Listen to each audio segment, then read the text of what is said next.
გამარჯობა, ტელეკომპანია გურჯაანის სტუდიიდან ახალ ამბებს თამარ გორხელაშვილი გაგაცნობთ. გოგოები იდგნენ მეზობლები და რა ხდება მეთქი და გუში საღამოსო გოგო მოიტაცეს. გურჯაანში რამდენიმე მამაკაცმა 24 წლის გოგონა მოიტაცა. რა მიზნით გაიტაცეს და რასაც ჯელი ემუქრებათ ბრალდებულებს. ვარჯიშობდა გოგო გამოსულა და აქედან მოუტაცია. დავით სონღულაშვილი მუნიციპალიტეტის სოფლებში შეხვედრებს მართავს. რა პრობლემების მოგვარებას თხოვეს მაჟორიტარ დეპუტატს. დაგვიდგნენ გვერდში მთავრობა და ეს საძოვარი კონდეს სოფელ საშუალება რომ ერთი სული ძროხა იყოლიოს და იარსებოს. თავისთავად ცხადია რომ გვერდში დავუდგები და მათ ერთად ვიქნები ამ პრობლემის გადაწყვეტაში. შეხვედრა გურჯაანში. რა პერსპექტივა აქვს კენკროვან კულტურებს ბაზარზე და რას ურჩევენ სპეციალისტები ფერმერებს? რეალიზაცია არ გაუჭირდებათ, ნამდვილად დიდი მოთხოვნა ამ პროდუქციაზე, შეუძლიათ საკმაოდ კარგი შემოსავალი მიიღო. პროდუქცია გაზრდილი ფასები წინასაა აღდგომოდ. თბილისში 25 თეთრი სკვერს კაკაღეს 30, 25, 33. ივლისიდან ინტერნეტით თუშეთშიც ისარგებლებენ. რა პრობლემები ექნებათ კომუნიკაციის არქონით და როგორ აისახება ინტერნეტიზაცია მთიანი რეგიონის შემდგომ განვითარებაზე. იმის გათვალისწინებით რომ არის ადგილები, სადაც ტელეფონის სიხშირეც ვერ იჭერს კარგად და გვაქვს სტომის პრობლემა, აქედან გამომდინარე ვთვლი რომ ეს არის დიდი ფუფუნება. ეთერშია ტელეკომპანია გურჯაანის მთავარი საინფორმაციო გამოშვება. შეგახსენებთ, რომ ტელეკომპანია გურჯაანის საინფორმაციო გამოშვების განმეორებით ნახვა ხვალდილი საათ საათზე შეგეძლებათ. ასევე გადაცემები და სიუჟეტები შეგიძლიათ ნახოთ ჩვენ საიტზე gurjaani.tv.com. ასევე Facebook-ის გვერდზე მოგძებნეთ ტელეკომპანია გურჯაანი, გვიყურეთ სილქნეტზე, მაგთისაცსა და მაი ვიდეოზე. მოტაცების ფაქტი გურჯაანში 9 აპრილის ქუჩიდან 24 წლის გოგონა რამდენიმე მამაკაცმა მოიტაცა. გავრცელებული ვერსიით 27 წლის მამაკაცს გოგონას ცოლად შერთვა სურს. მოტაცებას კი წინ მუქარა უძღოდა, რის გამოც გოგონამ პოლიციასაც მიმართა. რა მოხდა გურჯაანში, დეტალებს ნინო სამნიაშვილი არკვევდა. გურჯაანში 9 აპრილის ქუჩაზე ამ ტერიტორიიდან 27 წლის მამაკაცმა 24 წლის გოგონა მოიტაცა. იგი სპორტულ გამოჯანსაღებელი ცენტრიდან სახლში ბრუნდებოდა, რა დროსაც რამდენიმე მამაკაცი თავს დაესხა, ძალის გამოყენებით მანქანაში ჩასვეს და ადგილიდან გაიტაცეს. შემთხვევის დროს გოგონას არავინ დახმარებია. გოგოს ხმა თუ გოგოების ხმა შემომესმა და ვერ მივხვდი რაში იყო საქმე და რამე მოვჩაულები მანქანამ გაიადა. დილას ახლა აქ რომ მოვედი გოგოები იდგნენ მეზობლები და რა ხდება მეთქი და გუში საღამოსო გოგო მოიტაცეს. გამძიებელი იყო ჩემი ის მორიგესა და იმ დაცვის თანამშრომელს გამოკითხვა დაუწყეს და მაშინ მივხვდი რომ ვარჯიშობდა გოგო გამოსულა და აქედან მოუტაცია. სხვა ისეთი სხვა რაფერი ინფორმაცია არ მაქვს. დაზარალებულის მეგობრის ინფორმაციით 27 წლის მამაკაცი გოგონას თვეები აწუხებდა და ემუქრებოდა კიდევაც, რის გამოც მოტაცებამდე რამდენიმე დღით ადრე პოლიცია შეატყობინა. მამაკაცმა ხელწერილი დაწერა, რომ ახალგაზრდა გოგონა სიახლოვეს აღარ გამოჩნდებოდა. ვარჯიშიდან რომ გავიდა, როგორც თქოს, ელოდებოდა მანქანით და მოიტაცა. ზუსტად არ ვიცი რატომ და როგორ მოიტაცა, მაგრამ ამ გოგოსთან მაქვს ინფორმაცია, რომ აწუხებდა და ამასთან დაკავშირებით პოლიცია წავდა გაფრთხილებული. ხელწერილი ქონდა დაწერილი. ერთდღიანი ძებნის შემდეგ სამართალდამცველებმა ახალგაზრდა გოგონა იპოვნეს და თელავის პოლიციაში დაკითხვაზე იმყოფება. 27 წლის მამაკაცი კი დააკავეს და ჩადენილ დანაშაულს აღიარებს. სასჯელიელით მამაკაცის თანამძრახველებსაც, რომლებმაც გოგონას მოტაცებაში მიიღეს მონაწილეობა. შინაგან საქმეთა სამინისტროს პრესსამსახურის ინფორმაციით გამოძიება სისხლის სამართლის კოდექსის 153 მუხლით დაიწყო, რაც თავისუფლების უკანონოდ აღკვეთას გულისხმობს და თუ 27 წლის მამაკაცს ბრალი დაუმტკიცდება, მას 7-დან 10 წლამდე თავისუფლების აღკვეთა ემუქრება. სიღნაღის მუნიციპალიტეტში ურთიერთჩი ლაპარაკების ნიადაგზე 60 წლამდე მამაკაცი მუცლის არეში დაჭრეს. შემთხვევა სოფელ ძველ ანაგაში მოხდა. დაზარალებული წნორის არქიმედეს კლინიკაში გადაიყვანეს, მას რამდენიმე ქირურგიული ოპერაცია ჩაუტარდა. ექიმების განმარტებით მისი მდგომარეობა სტაბილურად მძიმეა. ბრალდებული პოლიციამ უკვე დააკავა მომხდარზე გამოძიება 117 მუხლით მიმდინარეობს, რაც ჯანმრთელობის განზრახ მძიმე დაზიანებას გულისხმობს. არქიმედეს კლინიკაში სასწრაფო დახმარების ბრიგადის მიერ შემოყვანილი იქნა 57 წლის მამაკაცი. აღენიშნებოდა ცეცხლსრული ჭრილობა მუცლის ღრუჩის არეში. პაციენტს ჩაუტარდა გადაუდებელი ოპერაცია. მდგომარეობის სიმძიმიდან გამომდინარე, პაციენტი გადაყვანილი იქნა ქალაქ თბილისში. გურჯაანის მაჟორიტარი დეპუტატი მოსახლეობასთან შეხვედრებს მართავს. დავით სონღულაშვილი კაჭრეთელებს შეხვდა, მათი პრობლემები მოისმინა და დაპირდა, რომ სოფელში ინფრასტრუქტურა მოწესრიგდება. დეპუტატი დღესვე ზემო კაჭრეთსა და ჯიმიცას ეწვია. რა ინფრასტრუქტურული სამუშაოები იგეგმება კაჭრეთსა და მიმდებარე სოფლებში და რა პრობლემების მოგვარებას თხოვა მოსახლეობამ, მაჟორიტარ დეპუტატს ვერაიაშვილის სიუჟეტიდან შეიტყობთ.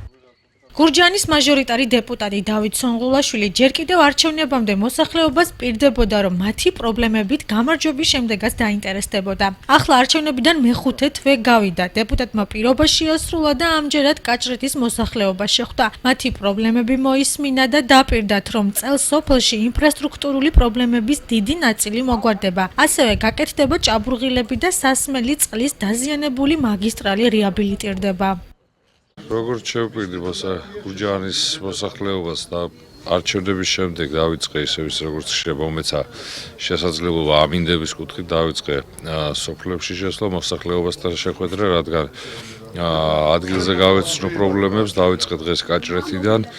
საკმაოდ აქტუალური და საინტერესო პრობლემები იყო, რომელიც აუცილებლად საჭიროებს მუნიციპალიტეტის ხელმძღვანელობის გვერდში დგომას. მეც მაქსიმალურად შევეცდები, რომ შუამდგომლობა გაუწიო მოსახლეობას და თავისთავად ცხადია, რომ გვერდში დავუდგები და მათ ერთად ვიქნები ამ პრობლემის გადაწყვეტაში. საძოვრებისა და საავადმყოფოს პრობლემა და შიდა საუბნო გზების მოასფალტება. ამ ძირითადი საკითხების მოგვარებას თხოვეს კაჭრეთელებმა მაჟორიტარ დეპუტატს. დღევანდელი შეხვედრა ისევ დაკავშირებულია სოფლის საჭირო საკითხი საძოვრებთან დაკავშირებით, რომელიც 2014 წლიდან დღემდეც მოუგვარებელია. დღეს ეს შეხვედრა არის, რომ კიდევ და კიდევ ჩვენ დეპუტატს ვახსენებთ იმ დუმას, რომ დაგვიდგნენ გვერდში მთავრობა და ეს საძოვარი კონდეს სოფელს საშუალება, რომ ერთი სული ძროხა იყოლიოს და იარსებოს. ამის გარდა, როგორც ახლა გაირკვა, გზის ამბავია. აი შემოსასვლელი კაჭრეთის გზა არ არის წესრიგში.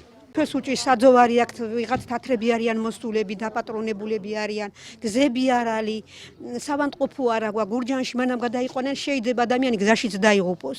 ძირითადად გზის პრობლემებია, გაჭირვებულია ხალხი, ზოგ შემოსავალი არ აქვს იმდენი, რომ ოჯახი არ ჩინოს და რამე, ზოგ სოციალური დახმარებები უკვე მოუხსნეს კიდე და ეს არის გაჭირვა სოფლისა. ბატონი დავითი დაგვირდა ამ საკითხის მოგვარებას, რომ იქნება რამენაირად სტატუსი აღუდგინოთ როგორც საძოვარს და სოფელს დაუბრუნდეს როგორც საძოვარი.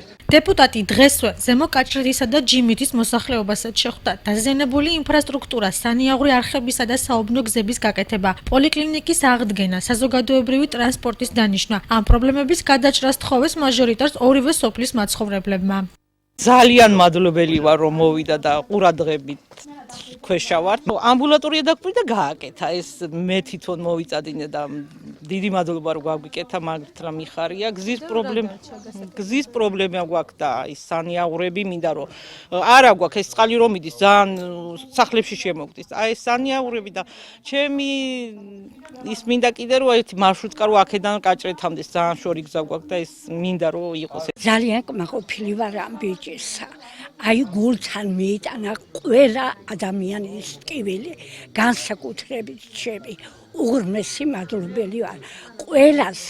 აი ყველა რომ აი ესეთი ადამიანი იყოს, არავის არ გაუჭირებოდა ცხოვრებაში. შედარებით სხვა სოფლებთან შედარებით ინფრასტრუქტურა მოწესრიგებულია. წყლის პრობლემა ჩვენ არ გვაქვს. აი გაზის პრობლემა გქონდა, ეხლა რაც ეს დეპუტატი შემოვიდა, ეს პრობლემაც მოიხსნა. მაღალმთიანი სოფელია სხვათა შორის, როგორც სხვა დანარჩენი სოფლები, ჩვენი სოფელიც და თუ მაგ შეღავათში ჩაგვსვამენ, ძალიან კარგი იქნება. გურჯაანის მაჟორიტარი დეპუტატი დავით სონღულაშვილი შეხვედრებს კვლავ გააგრძელებს და მუნიციპალიტეტის ყველა სოფელში შეხვდება ხალხს და მათ მიერ დაყენებულ პრობლემებს შესაბამის სამსახურებში დააყენებს. კახეთში კენკროვანი კულტურების განვითარების მიზნით სოფლის მეურნეობის სამინისტროს წარმომადგენლებმა პრეზენტაცია გამართეს. მათ ფერმერებს მიაწოდეს ინფორმაცია, რომ ბაზარზე კენკროვანი ხილი მოთხოვნადია, ამიტომ ურჩიეს, რომ ასეთი კულტურები გააშენონ. შეხვედრას კენკროვანი კულტურების მწარმოებელთა ასოციაციის წარმომადგენლები, კახეთის გუბერნატორის მოადგილე და გურჯაანის მუნიციპალიტეტის გამგებელი დაესწრნენ. შეხვედრის შემდეგ კი კოოპერატივ გილეს ჩირის საწარმოც დაათვალიერეს. დღევანდელი შეხვედრის მიზანი იყო ზოგადად კენგროვანი კულტურების მეტად პოპულარიზება კახეთის რეგიონში. თვითონ ეს დარგი საკმაოდ კარგი ინტერესის სფერო უნდა აღმოჩნდეს მომავალში ფერმერების და ინვესტორების მხრივ. ჭირდება განვითარება, გაძლიერება, მეტი ადამიანის ჩართულობა და სწორედ აქ დღეს წარმოდგენილი ფართო აუდიტორიის ჩართულობით შესაძლებელია დარგისთვის საინტერესო მიმართულებების განვითარება, ურთიერთთანამშრომლობა. ყველა რეგიონში დავდივართ, ასე ვთქვათ, მართავთ შეხვედრებს, რომ მათ სურვილი შემთხვევაში შეუძლიათ გააშენონ კენგროვანი კულტურები. ამ კუთხით მუშაობს სოფლის მეურნეობის სამინისტროს სამეცნიერო-კვლევითი ცენტრი, ასევე ექსტენსიის სამსახურები, ანუ ადგილობრივი საინფორმაციო საკონსულტაციო სამსახურები, სადაც ჩვენს ფერმერებს შეუძლიათ მიიღონ სრულყოფილი ინფორმაცია და ეს გახლავთ მცირე მოცულობის მაღალი ღირებულების პროდუქცია, ანუ მცირე ნაკვეთზე თუ ისინი გააშენებენ კენგროვან კულტურებს, შეუძლიათ რეალიზაცია არ გაუჭირდებათ, ნამდვილად დიდი მოთხოვნა ამ პროდუქციაზე, შეუძლიათ საკმაოდ კარგი შემოსავალი მიიღონ. როგორც ხედავთ, არის ძალიან როგორც პრეზენტაციიდან შევიტყვეთ, არის ძალიან მომგებიანი. დასაქმდა მრავალი ადამიანი და ეს რეგიონისათვის ძალიან მნიშვნელოვანია. ჩვენი ამოცანა, რაც შეიძლება მეტი ხალხი დასაქმდეს და მოგება ნახონ, რათა ეს ეკონომიკურად აისახება ჩვენი რეგიონის ცხოვრებაში. იყვნენ ის მონაწილეები, რომლებსაც უნდა მიიღოთ, რომლებიც დაინტერესებულიან ამ კენგროვნების განვითარებით, ვთვლი რომ ჩვენი რეგიონი კახეთი ნამდვილად ვიქნებით ავანგარდი აი ამ საქმიანობაში. პროდუქცია გაზრდილი ფასები წინასა აღდგომოდ გურჯაანის აგრარულ ბაზარში 1 ცალი კვერცხი 40 თეთრი, 1 კონა ენდრო 1 ლარი, 1 კილოგრამი ჭარხალი 1 ლარი ღირს. მაღაზიებში კი პასკის ფასი 2 ლარიდან იწყება. აღდგომის ბრწყინვალე დღესასწაულის მოახლოებასთან ერთად საჭირო პროდუქტები მეტნაკლებად გაძვირდა. მოსახლეობა ჩივის, რომ წინასა აღდგომოდ ფასებმა 10-დან 50 თეთრამდე მოიმატა. მომატებულია ყველაფერს. ზოგან რაფასი აქვს, ზოგან რაფასი აქვს. შევედი პამიდორი, ზოგან 4 და 50-ია, ზოგან 3 და 50-ია. აი ენდრო მაგალითად რო ღირდა 20 თეთრი, ეხლა 50 ლარამდეა გაზრდილი. კვერცხის ოჯახის კვერცხს მაგალითად ავა 50-60 საფასებენ. როგორ არ მოიმატა კვერცხმა პასკების ძვირი გახადე, პესოკი თანდითან უმახან მოუმატებენ, ხან დააკლებენ. რაღა იაფი. აბა გაიარ გამაერეთ თვითონ იკითხეთ რას რაფასი აქვს. მე მგონი ყველაფერსაა მომატებული. ყველაფერია მომატებული. აი კონკრეტულად რა არის დაჭრებული? ყველი, კვერცხი და სულ ყველაფერი. თბილისში 25 თეთრი კვერცხი, ახახეს 30, 35, 33 რა ვიცი. ივლისიდან ინტერნეტით თუშეთშიც ისარგებლებენ. მაღალმთიანი რეგიონის სოფლებში ინტერნეტიზაციის პროგრამა იწყება. თუშეთი ფიქსირებული რადიოქსელით კახეთის რეგიონს შეუერთდება. პროექტი ინტერნეტ საზოგადოების ევროპული ბიუროს მხარდაჭერით ხორციელდება. რა პრობლემები ექმნებათ ტურისტებსა და ადგილობრივ მაცხოვრებლებს კომუნიკაციის არ ქონით, და როგორ აისახება ინტერნეტიზაცია მთის შემდგომ განვითარებაზე, ნახოთ რეგიონულ მაუწყებელთა ასოციაციის ჟურნალისტების მიერ მომზადებული სიუჟეტი. თუშეთის სოფელ შენაქოში ბესო ზურიაშვილი უკვე 5 წელია საოჯახო ტიპის სასტუმროში დამსვენებლებს მასპინძლობს. ზაფხულის განმავლობაში ათეულობით ტურისტი ადგილობრივი ხედებით და სოფელში მცხოვრებთა სტუმართმოყვარეობით კმაყოფილი რჩება. ერთადერთი მნიშვნელოვანი დისკომფორტი, რაც საქართველოს მთებში დასვენებას ახლავს, ინტერნეტის არ ქონაა. ზამთარში ბევრი ხალხი არ რჩება, მაგრამ ინტერნეტი არის ნამდვილად საჭირო თათუშეთისთვის. ზაფხულობით მე სასტუმრო მაქვს, მოდიან ტურისტები და ხშირად თხოვლობენ ინტერნეტს. რომ რამე დაკავშირება, დაკონტაქტება, რამე ყოველფერში საჭიროა, გჭირდება. თუმცა პრობლემების აღმოფხვაზე მუშაობა უკვე მიმდინარეობს. თუშეთის სოფლებში ინტერნეტიზაციის პროგრამა იწყება. მთიან რეგიონში რთული გეოგრაფიული პირობების და მოსახლეობის სიმცირის გამო ამ ეტაპისთვის ოპტიკური ქსელის მშენებლობა დაგეგმილი არ არის. თუშეთი ფიქსირებული რადიოქსელით კახეთის რეგიონს შეუერთდება.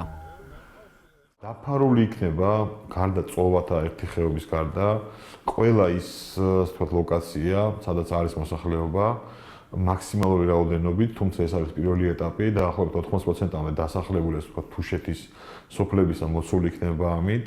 მაგალითად ჩვენ ვიყავით იგივე შენაქოში, სადაც არ იჭერდა მობილური ტელეფონი, მაგრამ ინტერნეტი აუცილებლად იქნება, ანუ სადაც არ არის ეს მობილური ტელეფონიც კი და შესაბამისად ძვირიანი მობილური ინტერნეტი იქნება ეს უსადენო რადიო ინტერნეტი ფიქსირებული. ფასი იქნება იგივე, თუ უფრო ნაკლები არა, ვიდრე არის ეს თელავში და კახეთში, ანუ არანაირი სიძვირე ქსელის ასე ვთქვათ მიუხედავად ამ დაშორებისა არ იქნება. ფას იქნება 25-დან 30-მდე საბაზისო პაკეტი. ეს კი სოფელი ომალუა. ზამთრის განმავლობაში ადგილზე მხოლოდ 12 ოჯახი რჩება. მიუხედავად იმისა, რომ გიორგი აბულიძეს ომალოში კოოპერატივი ალაზნის თავი აქვს, პერიოდულად სოფელს ისიც ტოვებს. კომუნიკაციის გამარტივების შემდეგ იმედი აქვს, რომ ადგილიდან უფრო მეტის გაკეთებას შეძლებს და სოფელსაც ხალხი დაუბრუნდება. ინტერნეტის კომუნიკაცია გააცოცხლებს ამ ხეობას, რადგანაც დაახლოებით 3-4 საათის ფეხით სავალ მანძილზე გვიწევს დასარეკა დაცვლა, არც ტელეფონის კავშირი არსებობს ამ ხეობაში და არც ინტერნეტი ამჟამად.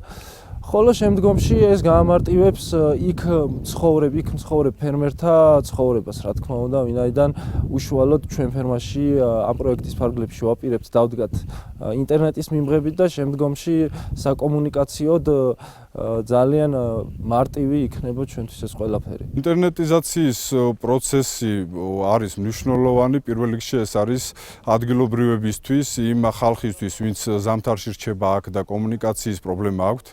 მოგეხსენებათ, რომ ძირითადი ჩვენი თუშების ნაწილი არის ემიგრაციაში იმყოფება, ოჯახის წევრებთან კომუნიკაციის საშუალება, ასევე ბარში მყოფებთან კომუნიკაციის საშუალება, იმის გათვალისწინებით, რომ არის ადგილები, სადაც ტელეფონის სიხშირეც ვერ იჭერს კარგად და გვაქვს სტომის პრობლემა, აქედან გამომდინარე ვთვლი, რომ ეს არის დიდი ფუფუნება. დღეისათვის ინტერნეტ ქსელით საქართველოს ტერიტორიის 40%-ია დაფარული. სახელმწიფო ინტერნეტიზაციის პროექტის დასრულების შემდეგ დაგეგმილია 2000-მდე დასახლებული პუნქტის ინტერნეტით უზრუნველყოფა. თუშეთში ქსელი მიმდინარე წლის ივლისიდან ამოქმედდება. შესაბამის ხელშეკრულებას ხელი საქართველოს მცირე და საშუალო სატელეკომუნიკაციო ოპერატორების ასოციაციამ და ინტერნეტ საზოგადოებამ გასული წლის 7 სექტემბერს მოაწერეს. ბაქირში ახალი გზა აშენდება, სარეაბილიტაციო სამუშაოები უკვე დაწყებულია. როგორც რეგიონული განვითარებისა და ინფრასტრუქტურის სამინისტროში აცხადებენ, დაიგება 1 კილომეტრიანი 6 მეტრის სიგანის ასფალტო-ბეტონის გზა და მოწესრიგდება სანიაღვრე არხები. პროექტის დონორი ევროპის საინვესტიციო ბანკია და 9 მილიონ ლარზე მეტი დაიხარჯება. სარეაბილიტაციო სამუშაოები რეგიონული განვითარებისა და ინფრასტრუქტურის მინისტრმა დაათვალიერა. ზურაბ ალავიძის განცხადებით, ზამთარში დაზიანებული მონაკვეთების უმეტესი ნაწილი თვის ბოლომდე მოწესრიგდება. ზამთარმა მნიშვნელოვნად გააფუჭა გზები, არსებული გზები და მიმდინარეობს რეაბილიტაციის სამუშაოები მთელ საქართველოში, სრული დატვირთვით მუშაობთ ამ მიმართულებით. 70% დაახლოებით დასრულებული გვაქვს ამ სარეაბილიტაციო სამუშაოების ბარში, დანარჩენსაც თვის ბოლომდე ყველაფერს დავასრულებთ. მთაშიც როგორც ამინდი მოგცემ საშუალებას, იმის მიხედვით გავყვებით და იქაც მალე მორჩებით. ლაგოდეხის დაცულ ტერიტორიებზე ისტორიაში პირველად ნიამორი გამოჩნდა. ცხოველი ლაგოდეხის ნაკრძალში ერთ-ერთმა ფოტომახემ დააფიქსირა. ნიამორი საქართველოს წითელ ნუსხაში შეტანილი ცხოველია. იგი აქამდე საქართველოში მხოლოდ თუშეთსა და ხევსურეთში იყო დაფიქსირებული და სხვა დაცულ ტერიტორიებზე არასოდეს უნახავთ. და გამოშვებას რეგიონის გარეთ განვითარებული მოვლენებით განვაგრძობთ. დღეს ინფრასტრუქტურის სამინისტრომ 2017-20 წლების განმავლობაში დაგეგმილი 2500 პროექტის სტრატეგიული გეგმა წარმოადგინა, რაც გულისხმობს 1000 კილომეტრის საავტომობილო გზის მშენებლობა რეკონსტრუქციას დამატებით 500,000 ადამიანისთვის 24 საათიანი წყალმომარაგების უზრუნველყოფას, ნაგავსაყრელების პრობლემის გადაწყვეტას მთელ საქართველოში და კიდევ მრავალ მნიშვნელოვან ინფრასტრუქტურულ პროექტს, რომლისთვისაც უპრეცედენტო მოცულობის 10 მილიარდ ლარამდე ინვესტიცია განხორციელდება. შიდა სახელმწიფოებრივი გზების მშენებლობა რეაბილიტაცია მნიშვნელოვნად უწყობს ხელს აქამდე აუთვისებელი ეკონომიკური შესაძლებლობების გამოყენებას. ადგილობრივი მოსახლეობის, ტურისტების, ბიზნესით დაკავებული ადამიანების შეუფერხებელ საქმიანობასა და ინტერესთა არეალის გაფართოებას. ამჯერად სრული დატვირთვით მიმდინარეობს 7 პროექტი, 21 დაგეგმილი პროექტიდან დასასრულს უახლოვდება 3 სამშენებლო ტენდერი. ეს არის ხულოზარდმის 47 კილომეტრიანი მონაკვეთი, ზემოოსიაური ჩუმათელეთის 14 კილომეტრიანი მონაკვეთი, ბათუმის შემოვლითი გზის 14 კილომეტრიანი მონაკვეთი. აღნიშნულ მონაკვეთებზე სამშენებლო სამუშაოები დაიწყება 3 თვის განმავლობაში. ამ პროექტების შედეგად ჩვენ ფიზიკურად, თვისობრივად, ხარისხობრივად შევცვლით საქართველოს ყველა წერტილში, ყველა სერვისის ხელმისაწვდომობას და საქართველოს ყველა რეგიონს გავაკავშირებთ ერთმანეთთან, რის შედეგადაც უპირველეს ყოვლისა ჩვენი მოქალაქეების ცხოვრების ხარისხი მნიშვნელოვნად გაიზრდება, შეიქმნება 40,000-ზე მეტი ადგილობრივი სამუშაო ადგილი და რის შედეგადაც საქართველოს სრულად განახორციელებს იმ გეოსტრატეგიულ სატრანზიტო ფუნქციას, რომელიც ჩვენ გვაქვს. ჩვენ ძალიან კარგი სტარტი ავიღეთ პირველ კვარტალში, როგორც იყო აღნიშნული რეგიონალური განვითარების სამინისტრომ პირველ კვარტალში 105% შეასრულა თავის გეგმა, ეს არის 200 მილიონზე მეტი, რაც მათ შეასრულეს, რაც აბსოლუტურად გვარწმუნებს იმაში, რომ ჩვენი დაგეგმილი პროექტები ამ მიმართულებით აუცილებლად შესრულდება. მთლიანად მთავრობა ხელისუფლებას სრული დატვირთვით მუშაობს, რომ ეს ამბიციური გეგმა იყოს შესრულებული, რადგან ეს პირდაპირ კავშირშია ქვეყნის ეკონომიკურ განვითარებასთან, ქვეყნის ეკონომიკურ წინსვლასთან და ყველაზე მთავარი პრობლემის მოგვარებასთან, ეს არის ახალი სამუშაო ადგილების შექმნა. სახელმწიფო საკონსტიტუციო კომისიის სამუშაო ჯგუფი მესამე ეტაპის შეხვედრებს განაგრძობს. პარლამენტის თავმჯდომარის განცხადებით ძალაშია მმართველი გუნდის გადაწყვეტილება, რომ საბოლოოდ უნდა გადავიდეთ პრეზიდენტის არაპირდაპირი არჩევის წესზე. ირაკლი კობახიძის თქმით, ოპონენტებმა ვერც ერთი მყარი არგუმენტი ვერ წარმოადგინეს იმის წინააღმდეგ, რომ პრეზიდენტის არაპირდაპირი არჩევის წესს აქვს სერიოზული უპირატესობა პირდაპირი არჩევის წესთან შედარებით. ინდოეთთან თავისუფალი ვაჭრობის შეთანხმების მიზანშეწონილობის შესახებ წინასწარი კვლევა იწყება. შესაბამის დოკუმენტს ნიუ-დელიში საქართველოს ეკონომიკისა და მდგრადი განვითარების მინისტრმა გიორგი გახარიამ და ინდოეთის კომერციისა და მრეწველობის სახელმწიფო მინისტრმა ნირმალა სითარამანმა მოაწერეს ხელი. ჩვენ ვაფასებთ ამას როგორც წინ გადადგმულ ნაბიჯს, ჩვენ ვაფასებთ ამას როგორც ჩვენი ქვეყნის ეკონომიკისათვის დამატებით, ასე ვთქვათ, ენერგიას, რამე თუ ვთვლით, რომ მსგავსი ხელშეკრულებები ხელს შეუწყობს ჩვენი ეკონომიკის სწრაფ ზრდას. საქართველოს არის ღია და პატარა ეკონომიკა და ჩვენ ძირითადი მიზანი გახლავთ გავხდეთ პლატფორმა, სერვისების მიმწოდებელი პლატფორმა დიდ ეკონომიკებს შორის ვაჭრობისთვის, რასაც ხელი უნდა შეუწყოს მსგავსმა თავისუფალი რეჟიმის ვაჭრობები. შრომის ჯანმრთელობისა და სოციალური დაცვის სამინისტროსა და შინაგან საქმეთა სამინისტროს შორის ურთიერთთანამშრომლობის დოკუმენტს მოეწერა ხელი. საქართველოში ფსიქოტროპულ მედიკამენტებზე შიდა კვოტები დაწესდა. კვოტების დადგენის მთავარი მიზანი ფსიქოტროპულ ფარმაცევტულ პროდუქციაზე ქვეყნის შიგნით შემოტანის რაოდენობის განსაზღვრაა. მე ვფიქრობ, რომ ეს იქნება კიდევ ერთი მნიშვნელოვანი წინგადადგმული ნაბიჯი საფრთხე ნარკომანის წინააღმდეგ ბრძოლისათვის და დიდი მადლობა მინდა გადაუხადო შინაგან საქმეთა სამინისტროს და პირადად შინაგან საქმეთა მინისტრს, რადგანაც მათთან თანამშრომლობის გარეშე ამის გაკეთება შეუძლებელი იქნებოდა.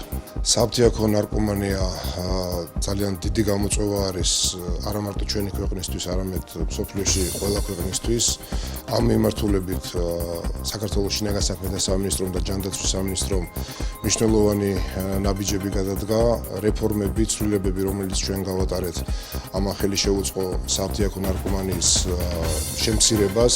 დღეს მე და ბატონმა დავითმა ხელი მოვაწერეთ ურთიერთშეთანხმების დოკუმენტს, რომელიც ასევე მნიშვნელოვნად წინგადადგმული ნაბიჯი არის ამ დანაშაულის წინააღმდეგ ბრძოლის საქმეში. დეკანოზ გიორგი მამალაძის სახელით სტრასბურგის ადამიანის უფლებათა ევროპულ სასამართლოში სარჩელი ამ კვირაში გაიგზავნება. სარჩელის დეტალები დეკანოზთან მისმა ადვოკატებმა და ადამიანის უფლებათა ცენტრის იურისტებმა დღეს შეათანხმეს. დეკანოზის სარჩელით ევროპული კონვენციის მე-6 მუხლის დარღვევას ასაჩივრებს, რომლითაც დარღვეულია სამართლიანი სასამართლოს პრინციპი.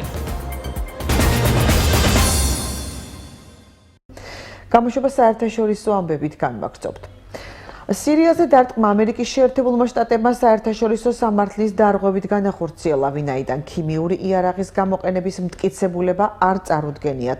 განაცხადა რუსეთის პრეზიდენტმა ვლადიმერ პუტინმა ტელეკომპანია მირისთვის მიცემულ ინტერვიუში. მისი თქმით, ეს სიტუაცია 2003 წელს გავს, როდესაც შეთხსული საბაბით ავღანეთში შეიყვანეს შეიარაღებული ძალები. რუსეთის პრეზიდენტის განცხადებით, ზუსტად ამის შემდეგ დაიწყო ტერორისტული ორგანიზაციების აღმავლობა.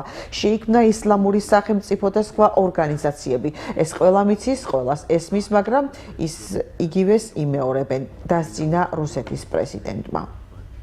დორტმუნდში საფეხბურთო კლუბ ბორუსიას ავტობუსთან აფეთქების ადგილზე წერილობითი შეტყობინება აღმოაჩინეს, რომლის ავტორები მომხდარზე პასუხისმგებლობას იღებენ. ამის შესახებ პროკურატურის წარმომადგენელმა პრესკონფერენცია განაცხადა. Deutsche Welle-ის ინფორმაციით პროკურატურის წარმომადგენელმა შეტყობინების შინაარსი არ გაამჟღავნა და განაცხადა, რომ ყველა ვერსიას განიხილავენ. გუშინ დორტმუნდში საფეხბურთო კლუბ ბორუსია დორტმუნდის ავტობუსის წინ მცირე სიმძლავრის 3 ასაფეთქებელი მოწყობილობა აფეთქდა. დაშავებულია ესპანელი ფეხბურთელი მარკ ბარტრა. ახლა კი საინტერესო ამბები, რომელიც კვირა პლუსმა გაავრცელა. ეგვიპტეში კიდევ ერთი პირამიდა აღმოაჩინეს. 3700 წლის წინ აშენებული პირამიდის ნანგრევები არქეოლოგიური გათხრების დროს შენიშნეს. მეცნიერები ვარაუდობენ, რომ იგი უძველეს ეგვიპტეში პირამიდის აშენების პირველი მცდელობა იყო. არქეოლოგების თქმით, ნანგრევები კაიროს სამხრეთით დაშურის სამეფო ნეკროპოლისის ტერიტორიაზე იპოვეს. იშვიათი ბრილიანტი ვარდისფერი ვარსკვლავი აუქციონზე გაყიდული ყველაზე ძვირფასი ქვა გახდა. 59 კარატის წონის ქვა ჰონგ-კონგში გამართულ სოთბის აუქციონზე $71 მილიონ გაიყიდა. ვარდისფერი ვარსკვლავი აუქციონების ისტორიაში ყველაზე დიდი დაწახნაგებული ბრილიანტია. სამხრეთ აფრიკაში 1999 წელს ნაპოვნი ქვის საწყისი ფასი $46 მილიონი იყო. დამუშავებულ მდგომარეობაში ის 132 კარატს იწონიდა. აქამდე ყველაზე ძვირად ღირებული ბრილიანტი ცისფერი ოპენგეიმერი იყო, რომელიც გასული წლის მაისში $50 მილიონ გაიყიდა. გამოშვების დასასრულს სპორტი. საქართველოს 18 წლამდელთა ნაკრებმა რაგბი ევროპის ღია ჩემპიონატის ნახევარფინალურ მატჩში იაპონიის ნაკრები 42-17 დაამარცხა და ზედიზედ მესამე ტურნირის ფინალში გავიდა. უმცროსმა ბორჯღალოსნებმა მეტოქეს ფაქტობრივად ყველა კომპონენტში აჯობეს, 15 აპრილს კი მასპინძელ საფრანგეთს დაუპირისპირდება. ახლა კი ვნახოთ როგორი ამინდი იქნება ხვალ.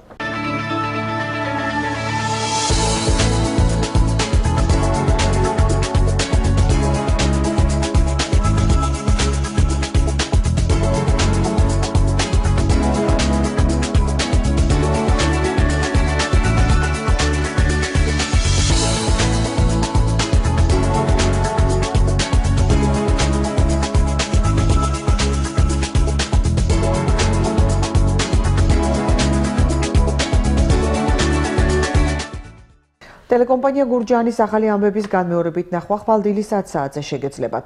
გარდა ამისა, ტელეკომპანია გურჯაანის გადაცემები და სიუჟეტები შეგიძლიათ ნახოთ ჩვენ საიტზე gurjani.tv.com. ასევე Facebook-ის გვერდზე მოგწებნეთ ქართული შრიფტით. ტელეკომპანია გურჯაანი. გვიყურეთ სილქნეტზე, მაგთისაცსა და მაი ვიდეოზე. ჩვენი გამოშვება კი ამით დასრულდა. ნახვამდის.